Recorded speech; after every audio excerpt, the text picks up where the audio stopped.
Assalamualaikum warahmatullahi wabarakatuh. Perkenalkan, nama saya Zikri Rian Naksemora dengan NIM 21030600.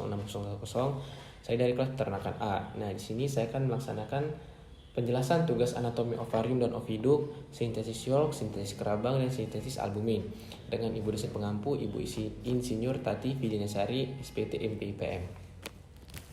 Nah, yang pertama ada anatomi ovarium dan oviduk.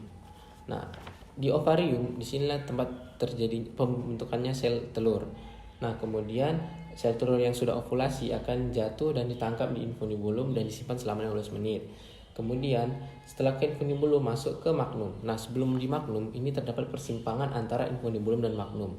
Nah, disitulah tempat terjadinya fertilisasi atau invertus buah telur. Nah, apabila terdeteksi adanya sel spermatozoa, maka proses fertilisasi akan terjadi yang menghasilkan telur fertil. Apabila tidak adanya sel spermatozoa, maka proses pembentukan telur tetap dilanjutkan namun akan menghasilkan telur infertil.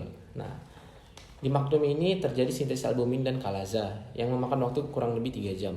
Kemudian masuk ke ismus. Nah, di ismus ini tempat terjadinya sekresi kalsium, kalium, dan nitrogen.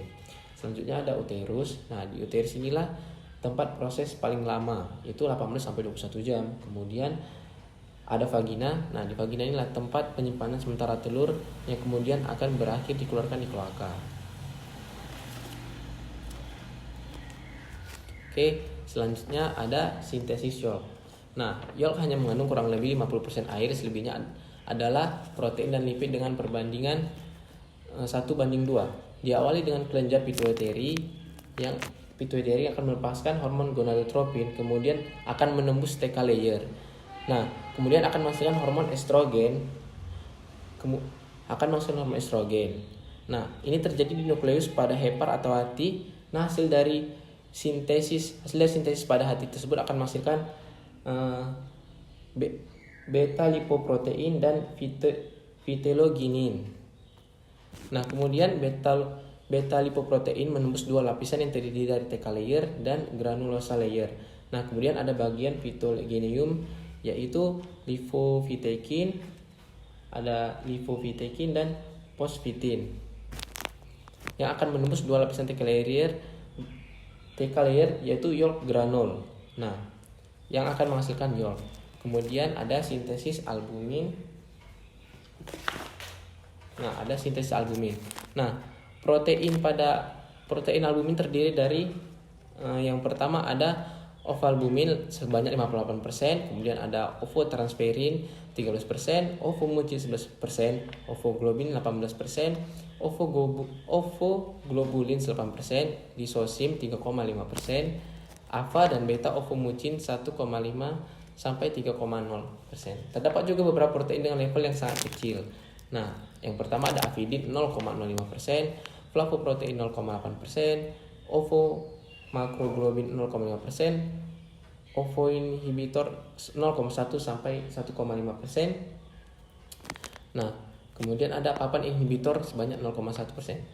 Hormon-hormon steroid memiliki peran penting dalam sintesis protein pada ovidak. Albumin disekresikan di magnum yang merupakan bagian ovidak.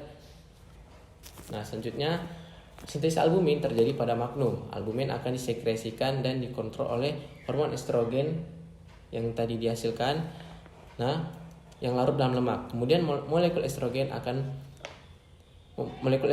yang kemudian akan diikat oleh reseptor estrogen kompleks. Estrogen dan reseptornya yang nggak aktif akan membentuk menjadi 5S. Kemudian memasuki nukleus yang akan berinteraksi dengan kromosom yang akan menyebabkan gen tertentu dibentuk menjadi mRNA. Kemudian mRNA akan meninggalkan nukleus tadi dan akan menuju ribosom yang akan ditranslasi menjadi protein spesifik berupa asam amino yang akan menghasilkan albumin dan protein khas telur lainnya.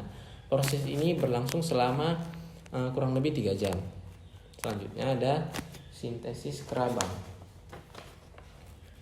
Sintesis kerabang. Nah, proses sintesis kerabang ini terjadi yang seperti kita bilang tadi di uterus dengan yang memakan waktu paling lama, berkisar 18 sampai 21 jam dikarenakan adanya ion kalsium dan karbonat pada plasma darah. Nah, kita lihat ion karbonat berasal dari hasil metabolik mukosa sel. Nah, mukosa sel kelenjar kerabang yaitu CO2 plus H2O. CO2 plus H2O yang akan menghasilkan H2CO3. Asam karbonat akan dipecah menjadi 3HO+. Jadi 3HO+. Asam karbonat akan masuk ke dalam cairan kelenjar kerabang, akan melepaskan nitrogen, lalu kalsium dari plasma darah akan masuk ke mukosa sel kelenjar kerabang, kemudian masuk ke cairan dalam kelenjar kerabang, kemudian bergabung dengan CO3 negatif atau min, menghasilkan kalsium karbonat yaitu kerabang telur. Nah, kurang lebih begitulah penjelasan saya mengenai anatomi ovarium dan oviduk, sintesis yol, sintesis kerabang, sintesis albumin. Apabila ada kekurangan atau kesalahan dalam proses penyampaian, saya mohon maaf kekurangannya. Terima kasih. Assalamualaikum warahmatullahi wabarakatuh.